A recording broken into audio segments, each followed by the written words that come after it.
So for these ones here, we're trying to figure out what number belongs in the blank. Okay, so we can take a look at this and say, well, you know, it would help to have a common denominator, number one, but I'm also going to do something here, and I'm going to see, I need to know this unknown piece. Really what I need to do is get rid of this plus. So if I want to undo a plus, I can undo pluses with minuses. So that's what I think I'm going to do. I'm going to undo this plus with a minus. Okay, so I'm going to do that first. So I'm going to end up with 1 over 6 plus 2 over 4. And I'm going to minus 1/3 from both sides. And that should be the same, right? So I'm going to minus 1/3 here. Okay, so I can think of this as balancing it off. I'm going to minus 1/3 from both sides of the equation, so it keeps it balanced. But also I can think of it as undoing. Okay, so we can undo this plus calculation with a minus. So if this is some number plus 1/3 is equal to all this number minus 1/3 should be equal to that number there. Okay, so once I've done that, I want to probably do this addition subtraction. So I want a common denominator. So I'm going to do times 2 times 2.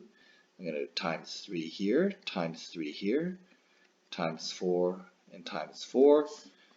So when I get my common denominator, I'm going to end up with 2 over 12 plus 8 over 12 minus 4 over 12. And that's going to give me my unknown fraction here. And so my unknown fraction is going to work out to be 2 plus 8 minus 4, 6 over 12. And we can always simplify that to 1/2. So I kind of going to do the same thing here. I'm going to first of all make this into a improper fraction, because improper fractions are going to be much easier to work with. So this is going to be 9 over 2. And this is 25 over 4. And I'm going to do the same thing. I need to get rid of that.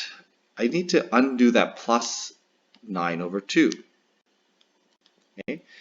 So to undo the 9 over 2, the plus 9 over 2, I'm just going to undo it first. So I'm going to undo it with a minus 9 over 2.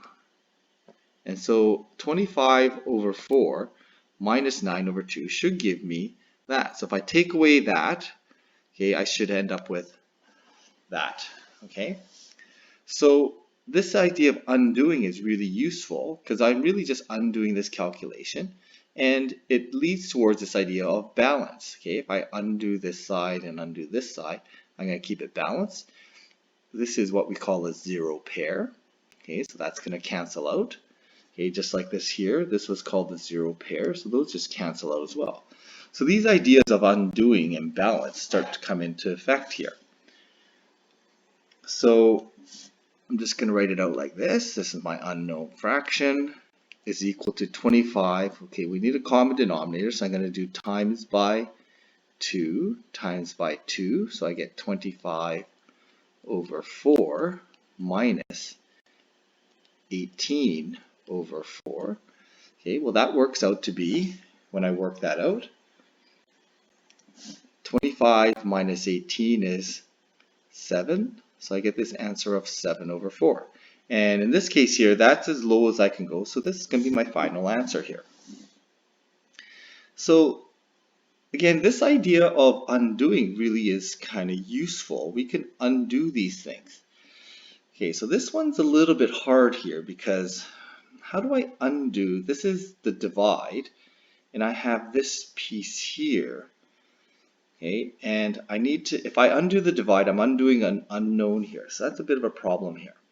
Okay, so I need to think of going backwards. Well, what if I do this? I need to think of a reciprocal idea.